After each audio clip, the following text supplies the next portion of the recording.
다 때가 있다.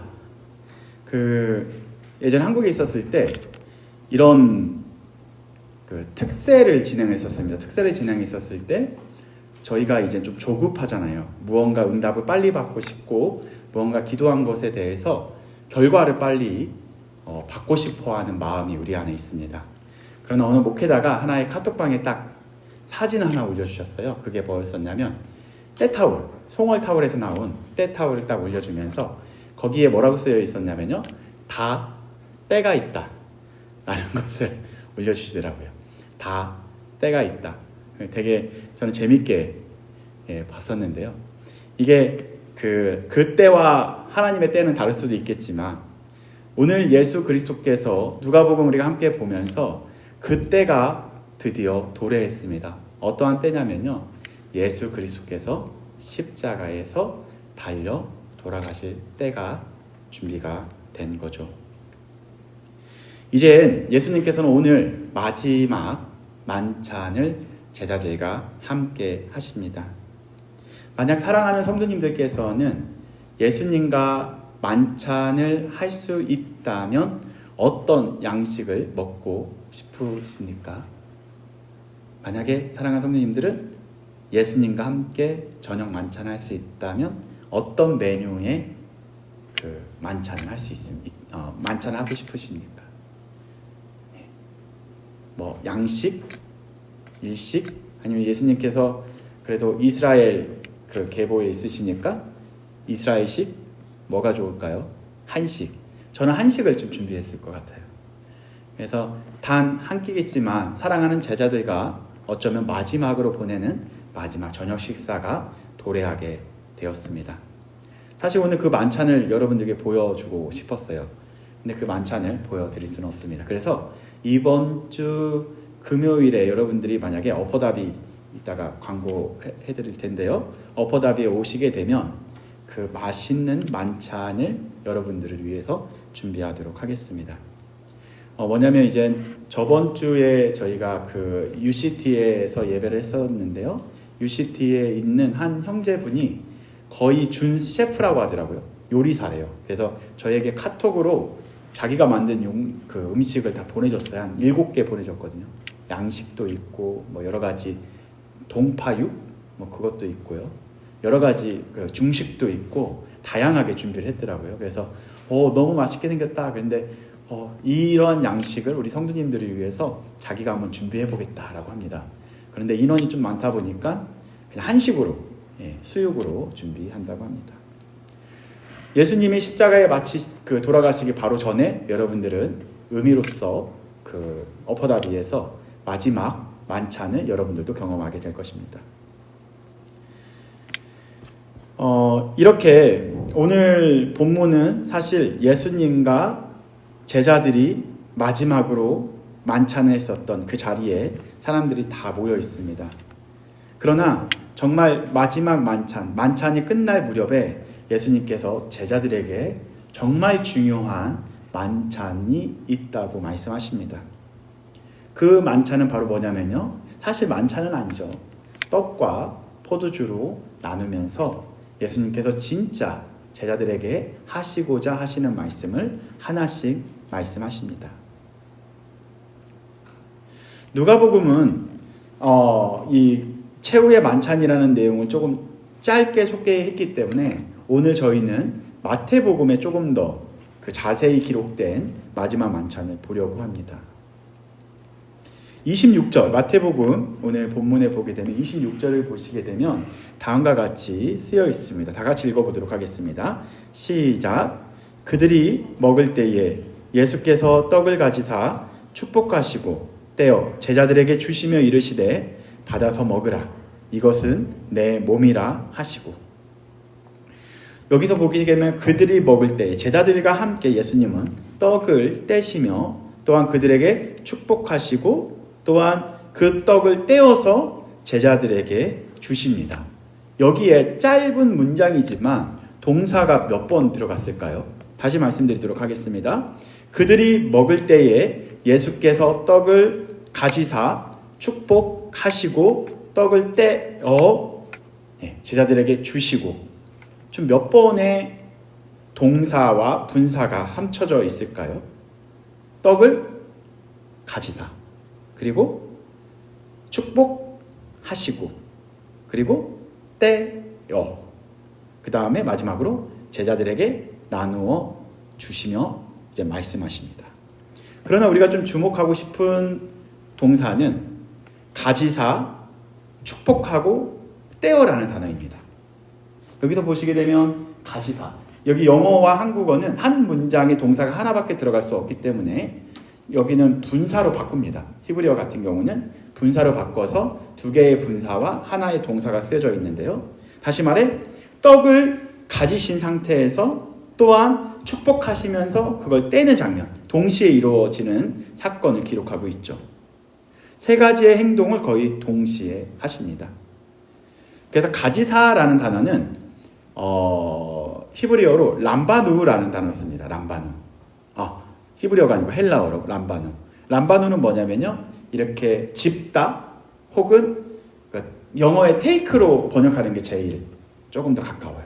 이렇게 딱 가지사 잡아서 그 다음에 축복하다가 바로 유로게우라는 단어를 쓰는데요. 갑자기 떡을 가지시고 축복하시기 시작을 하십니다. 누구를 향하여? 제자들을 향하여 축복하시고, 그건 유로게오입니다. 그 다음에 맨 마지막에 뭐죠? 그 떡을 떼죠. 떼다라는 클라우라는 건데 떼서 사람들에게 나눠주기 시작을 합니다. 그러나 우리가 중요하게 여겨야 되는 것은 들고 떼다 사이에 무엇이 들어가 있는 거죠? 유로게오, 제자들을 축복하고 있다라는 동사를 보시면 좋겠습니다.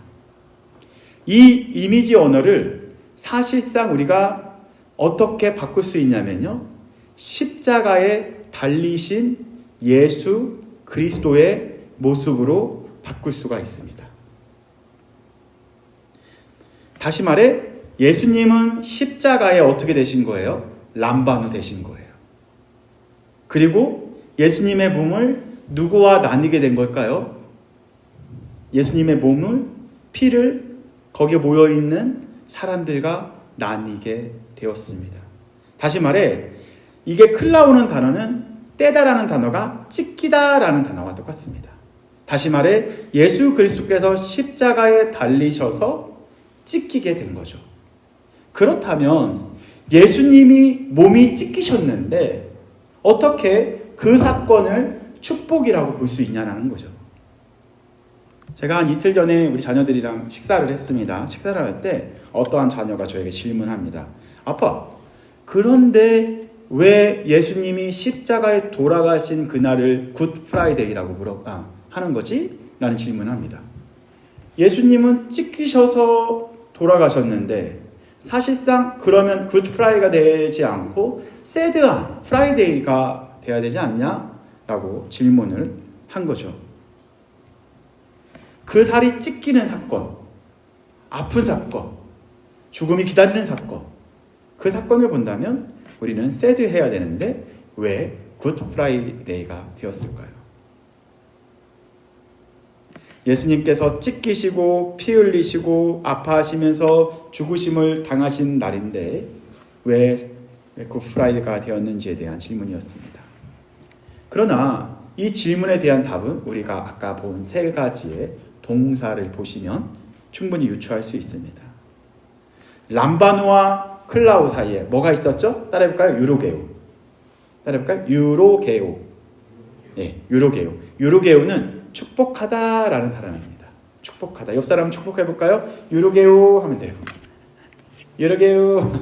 네, 유로게오 하면 됩니다.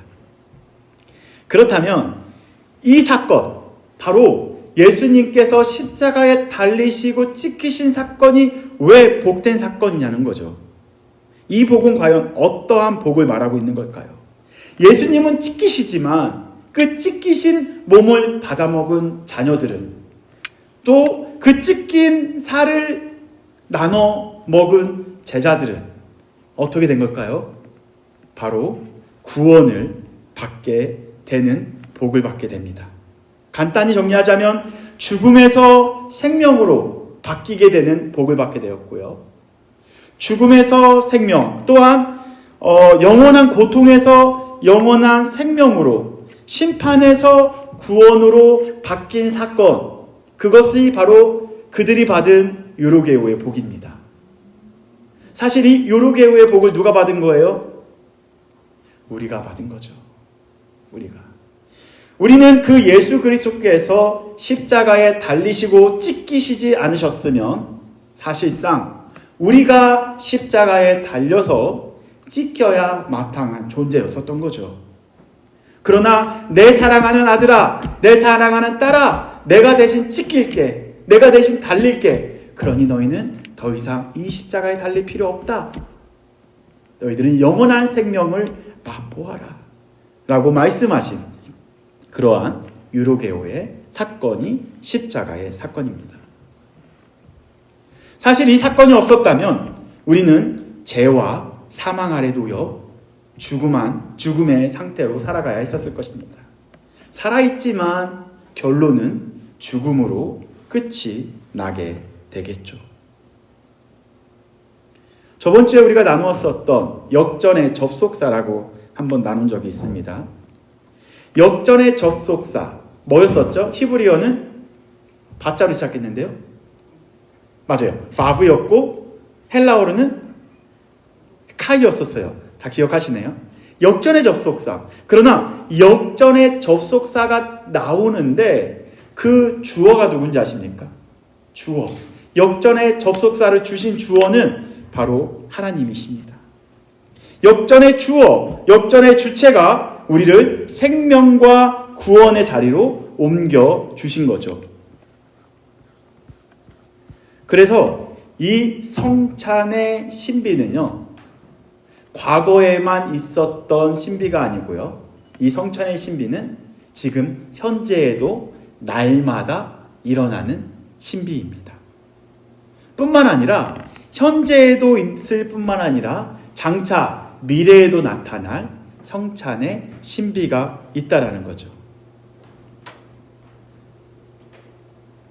우리가 다음 구절로 한번 넘어가서 보도록 하겠습니다. 그 떡을 나눠주시면서 하신 말씀에 조금 더 집중해 보면 좋겠는데요. 그냥 26절 보도록 하겠습니다. 보시면 그 떡을 가지사 축복하시고 떼어 제자들에게 주시면서 뭐라고 말씀하신 거예요? 이르시되 받아서 먹어라. 이것은 내 몸이다. 즉 예수님께서 제자들에게 주신 것은 단순한 떡만 주신 게 아닌 거예요. 제자들에게 주신 거는 자신의 생명을 주신 겁니다. 자신의 육체를 넘겨주신 거예요. 자기의 몸을 내어주신 거죠. 그렇다면 그 예수님께서 제자들에게만 그러한 몸을 내어주셨을까요? 아니죠. 지금 이 시대를 살아가고 있는 우리에게도 예수님께서 자신의 몸을 내어주셨습니다. 그래서 받아 먹어라. 이거는 뭐다? 이것은 나의 몸이다 라고 말씀하셨습니다. 여기서 보시면 받아서 먹어라. 이 받아서와 똑같은 단어가 하나 있습니다. 바로 뭘까요?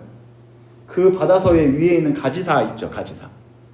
아까 테이크 한다는 그 단어와 받아서와 똑같은 단어인 거예요. 예수님께서 받아서 받은 것을 누구에게 나눠준 거예요? 제자들에게 준 거를 제자들이 어떻게 한 거예요? 받은 거예요. 똑같은 단어입니다. 예수님께서 잡고 있었던 그 떡을 이제 누가 잡고 있는 거예요? 예수님이 잡고 있는 거예요. 아니죠. 예수님이 잡고 있는 그 떡을 누가 잡고 있는 거예요? 지금은 어떻게 바뀐 거죠? 제자들이 잡고 있는 거예요. 그 제자들이 잡고 있었던 예수 그리스도의 몸을 이 시대에 살아가고 있는 누가 예수 그리스도의 몸을 잡고 있는 건가요? 바로 우리가 그 떡을 잡고 있는 거예요. 성찬의 의미는 바로 이런 의미입니다. 떡을 뗄 때마다 내가 오늘도 십자가에 달리신 예수 그리스도의 몸을 붙잡고 있구나. 그걸 날마다 기억하며 되새기며 나와 예수님과 관계 있는 삶이구나.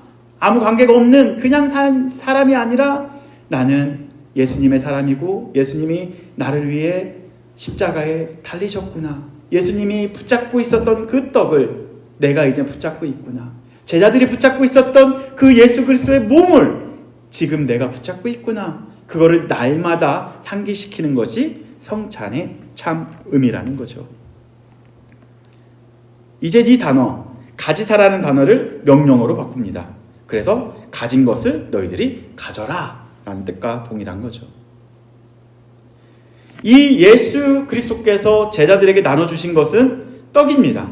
그러나 떡 이상 바로 자신의 몸을 제자들에게 나눠주신 거죠.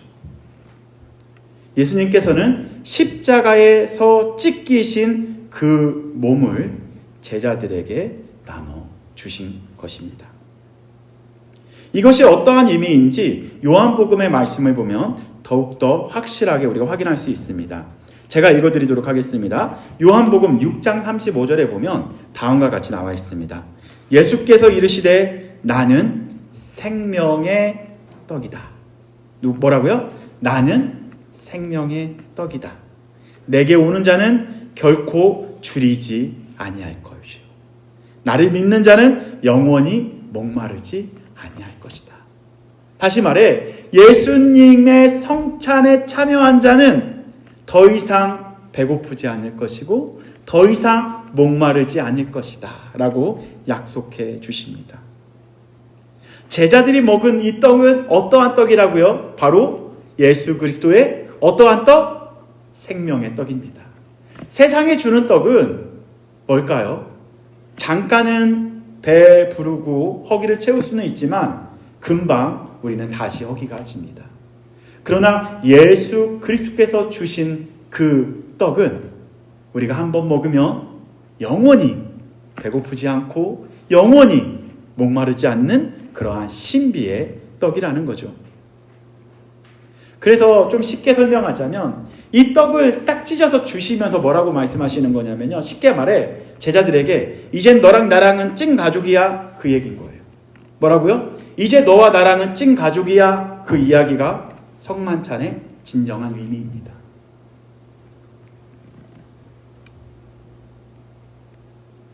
원래 우리는 예수님의 원수였었습니다. 그리고 원수의 자녀였었던 거죠. 그러나 그러한 원수의 자녀를 예수님께서 자신의 자녀로 옮기십니다. 죄의 자리가 아니라 영생의 자리로, 죽음의 자리가 아니라 생명의 자리로 그렇게 하나님께서 옮겨주신 거죠. 이것을 신앙적 용어로 뭐라고 표현하냐면요. 신학적 용어로 따라해볼까요? 구원이라고 말합니다. 구원. 영어는 salvation이겠죠. 이러한 구원을 우리에게 주신 거죠. 정리해볼까요? 성찬의 의미, 바로 성찬의 참 의미는 예수님과 식사를 함께 하는 것입니다. 그리고 예수님께서 먹여주시는 그 떡을 먹으면서 내가 누구인지를 다시 한번 기억하는 예식인 거죠. 내가 누구이다? 나는 원래 죽을 수밖에 없는 그런 죄인인데 내가 이 떡을 먹으면서 나는 구원받아 하나님의 백성이 되었다라는 것을 고백하는 그러한 예식이 성찬 예식입니다. 그렇다면 이 성찬 예식은 과연 누가 참여할 수 있을까요? 누가 참여할 수 있을까요? 우리가 실제적으로 돌아오는 금요일 날 성찬식이 있습니다. 성찬식을 하려고 하는데요. 그렇다면 성찬식을 참여할 수 있는 사람들 한번 손 들어볼까요? 네. 나는 성찬식에 참여할 수 있다. 네. 네. 성찬식에 참여할 수 있다. 네. 그래서 그 성찬식에 참여는 사실 세례 받은 사람은 성찬식에 형식적으로 참여할 수 있습니다. 그래서 세례 받기 전에는 성찬식을 참여할 수가 없는 것이 교단 법이긴 한 거죠. 그러면 세례 교인은 뭐냐? 한 10세 이상이 되면 이제 그 세례를 받을 수가 있어요. 그래서 10세 이상이 되면 약 10살 정도 되는데요. 입교를 하고 세례를 받을 수 있는 거죠. 유아 세례를 받으신 분은 입교로 할 수 있고요. 즉 세례를 받은 사람은 성찬식에 참여할 수 있다가 이젠 그 교리적으로 이야기하고 있습니다. 그러나 중요한 것은 그러한 예식의 참여는 구원받은 모든 사람들이 참여할 수 있는 거죠. 아멘. 우리가 그러한 형식적인 그 포도주와 떡을 떼어 먹지 않는다고 하더라도 우리는 날마다 그러한 성찬 예식에 나는 참여해야 합니다. 왜 그럴까요? 나는 구원받은 하나님의 자녀이기 때문에 그렇습니다. 그래서 그 금요일날 여러분들 중에서 성찬 예식은 세례랑 상관없이 신앙적으로 내가 예수님이 나의 구원자이십니다 라고 마음속으로 고백하는 사람은 모두가 참여할 수 있도록 하겠습니다.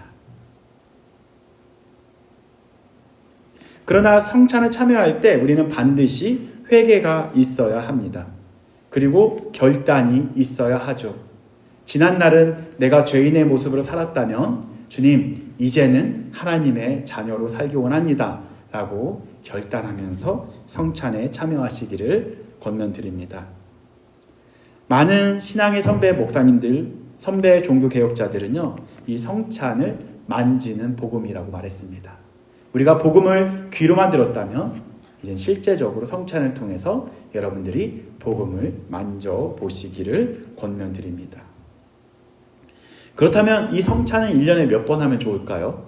교단마다 다르지만 장로교는 한 1년에 2번 정도 합니다. 상반기 때 1번, 하반기 때 1번 정도 하죠. 그러나 할 수만 있으면 매주 성찬이 있으면 좋겠다라는 생각을 합니다. 그러나 우리가 그러한 예식을 날마다 하지 않더라도 또한 매주 하지 않더라도 우리가 날마다 구원받은 백성이라는 것을 상기시키며 기억하는 것은 매주 있기를 권면드립니다. 다시 본론으로 돌아가도록 하겠습니다. 이렇게 떡은 예수 그리스도의 몸을 의미합니다. 그렇다면 잔은 무엇을 의미할까요? 우리 27절을 다시 한번 읽어보도록 하겠습니다. 시작. 또 잔을 가지사 감사기도 하시고 그들에게 주시며 이르시되 너희가 다 이것을 마시라. 그 다음 28절 보도록 하겠습니다. 이것은 제 사함을 얻게 하려고 많은 사람들을 위하여 흘리는 바 나의 피 곧 언약의 피니라. 아멘. 이젠 그 잔을 27절로 다시 올라가게 되면요. 그 잔을 어떻게 하신다고 나오죠? 가지사. 이거 아까 뭐라고 했어요? 가지사가 헬라어로 람바누라고 했죠. 그죠? 람바누 떡을 가지시고 제자들도 람바누 했고 또 예수님께서 무엇을 하신 거예요? 또 잔을 람바누 하신 거예요. 그죠? 이 람바누 하시고 그 다음에 그들에게 나눠주시는데 이번에는 어떻게 할까요? 아까는 제자들에게 나눠주시기 전에 사람들을 향하여 유로게오 했죠. 그런데 이번에는 잔을 가지시고 그들에게 주시기 전에 어떤 단어가 나와요? 감사? 기도를 하십니다. 이건 누구를 향해서 하신 걸까요? 예수님께서? 하나님을 향해서 했겠죠. 이게 라임을 맞춘 거예요. 어떻게 한 거냐면 정확하게 말하면 유로게사스 그리고 유카리테사스. 되게 어렵죠. 유로게사스가 아까 유로게오. 그러니까 그 축복하는 게 유로게오고 그 다음에 유카리테사스는 그 감사 기도하는 거. 라임을 맞췄습니다. 다시 말해 예수님께서 떡을 뗄 때는 가져서 제자들에게 나눠주기 전에 사람들을 향하여 축복하셨고 또한 잔을 가지시고는 또한 제자들에게 나눠주기 전에 하늘을 향해 감사기도 했습니다. 이것이야말로 하나님의 사랑과 이웃 사랑의 바로 실현 그리고 성취가 그 자리에서 있었던 거죠. 마지막으로 그 잔치의 의미에 대해서 예수님께서 말씀해 주십니다. 이젠 이 잔치가 끝나고 나서 이 잔치는 다시 한번 딱 한 번 더 있을 거야 라고 우리에게 약속하시죠. 그걸 언약하십니다. 언제 그 약속이 이루어질까요? 바로 28절에 나와 있습니다. 28절 29절에 나오는데 28절 먼저 읽어보도록 하겠습니다. 시작. 이것은 죄사함을 얻게 하려고 많은 사람들을 위하여 흘린 바 나의 피 곧 언약의 피니라고 있는데 29절에 이렇게 나와 있습니다. 제가 준비하진 않았는데요. 그러나 너희에게 이르노니 내가 포도나무에서 난 것을 이제부터 내 아버지의 나라에서 새 것으로 너희와 함께 마시는 날까지 마시지 아니하리라. 다시 말해 우리들에게 말씀하시는 거예요. 너희와 함께 나눴었던 이 잔치를 내가 하나님 나라에서 다시 잔치 열을 거야. 천국 잔치 열을 거야. 이 천국의 잔치에는 누구만 참여할 수 있는 걸까요? 바로 예수 그리스도의 몸을 먹어본 사람, 예수 그리스도의 잔을 마셔본 사람은 어디에서 다시 그 예수 그리스도의 잔을 마실 수 있을까요? 바로 하나님 나라에 가서 예수님과 함께 이제 마지막 만찬이 아니라 시작되는 만찬으로 시작될 것입니다. 아멘. 그래서 우리가 예수님을 기다리며 예수님과 함께 그 만찬할 날을 기다리고 기대하는 곳이 바로 이 세상이라는 거죠. 그래서 여러분들은 다시 만날 그 잔치, 다시 참여할 그 잔치를 기다리며 기대하며 날마다 천국의 잔치가 이 땅에서 이루어지길 예수님의 이름으로 권면드립니다. 마지막으로 이렇게 말씀드리고 결론은 하고 기도하는 시간을 가질까 합니다. 우리는 이렇게 결단을 하고 예수님의 자녀로 살아가겠다고 결심하고 결단하지만 날마다 세상을 살면서 넘어짐을 경험하는 연약한 존재입니다. 하지만 이러한 성찬을 통해서 항상 우리가 예수 그리스도의 십자가로 구원받은 존귀한 자녀임을 항상 기억해야 합니다. 어떠한 이에게는 이 사순절 기간이 슬픔으로 다가오는 사람이 있을 것이고요. 또한 더 나아가 금요일에는 예수 그리스도께서 십자가에 달리심을 기념하는 날입니다. 어떤 이에게는 그 날이 슬픔으로 다가올 수 있을 것이고요. 어떠한 이에게는 감사로 다가올 수 있을 것입니다. 그러나 그 십자가의 사랑을 티적으로, 이성적으로 기념을 해도 좋습니다. 그래서 되게 감사하다, 내가 구원받았으니까 얼마나 감사해 라고 기쁨의 금요일을 맞이하셔도 좋습니다. 혹은 어떻게 예수님이 돌아가셨는데 감사만 할 수 있냐, 나는 너무 슬퍼 하면서 F적으로, 즉 감정적으로 기념하셔도 좋습니다.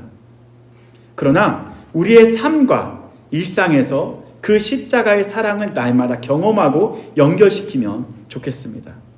그래서 우리 삶에도 그 예수 그리스도의 십자가의 사랑이 항상 중심되어지고 그 감동이 항상 우리 일상 가운데 흘러가기를 소망하며 오늘 설교를 마치도록 하겠습니다.